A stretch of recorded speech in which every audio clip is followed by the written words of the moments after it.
So Khabib came out and he said, I've never enjoyed hurting anybody, but I enjoyed smashing Conor. I'm very close on that, not a quote. But a lot of people were making a big, hey, how do you do that? How do you go into the fight business if you don't like hurting someone? Oh man, I have to tell you, for anybody that was bothered at Khabib's comments, I must tell you, I'm bothered by you. I'm bothered by you that you thought that the guys in there were enjoying hurting someone else. Look, let me explain. There's nothing dark or morbid about this sport, but the rules are the rules. And the rules do call for a contact sport, and they're pretty loose and they're pretty wide open. That's true, but you're just a competitor that's following the rules. To think that you would go in there with an ill intent or want the other guy to leave hurt or damaged or injured, I never met anybody that would want to do that. And I wouldn't want to be around a guy like that. I wouldn't want him in the practice room I couldn't trust him.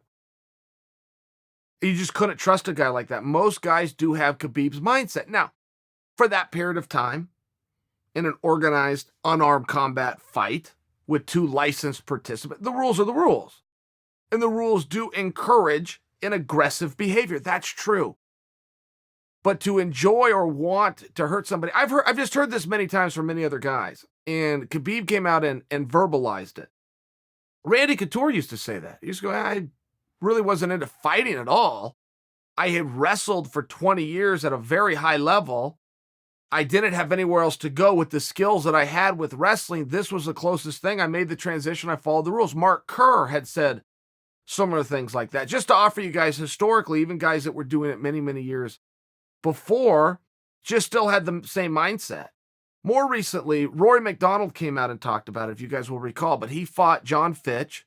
Rory was a big favorite. It ended up going to a draw that most people thought was a gift for Rory because he got to keep his championship. They thought Fitch had won. But my point being, it did look like a different Rory McDonald, and he came out and he spoke about it right there in the ring.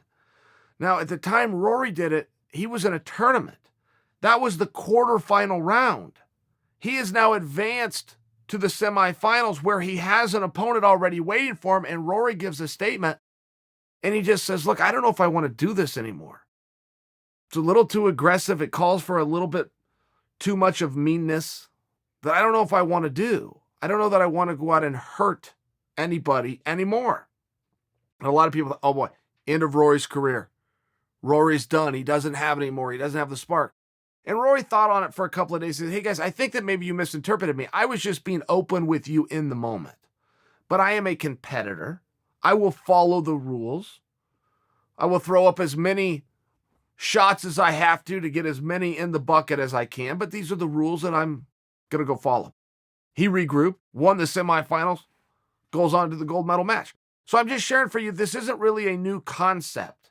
But I could see where it is a little bit of a surprise, right? When a guy who's 28-0, 29-0, Khabib's won so many matches, I lose track, going in more mega fights, and he's in the hurt business and comes out and says, I don't want to hurt people. I could see where that's a little bit weird, but guys, don't forget, that's just for a controlled period of time. If you ever meet fighters around town, and fighters of all sports are the most accessible. Very hard to get an audience with LeBron James. You could get in front of Khabib or St. Pierre. All you got to do is go to an event. They'll be right there. Walk up to them. They'll say hello. You could reach out to them on social media. They'll respond to them. Just by example of all the athletes out there, fighters are very accessible. And when you do have one of those interactions, don't ever think you're going to come away and go, man, that guy was a real prick. He was exactly what I thought he was. He was a dirty, rotten jerk. You're going to come away with a different opinion and go, what a nice guy. Can't believe how nice these guys are. I can't believe how calm these guys are. It's reserved is what I'm sharing with you.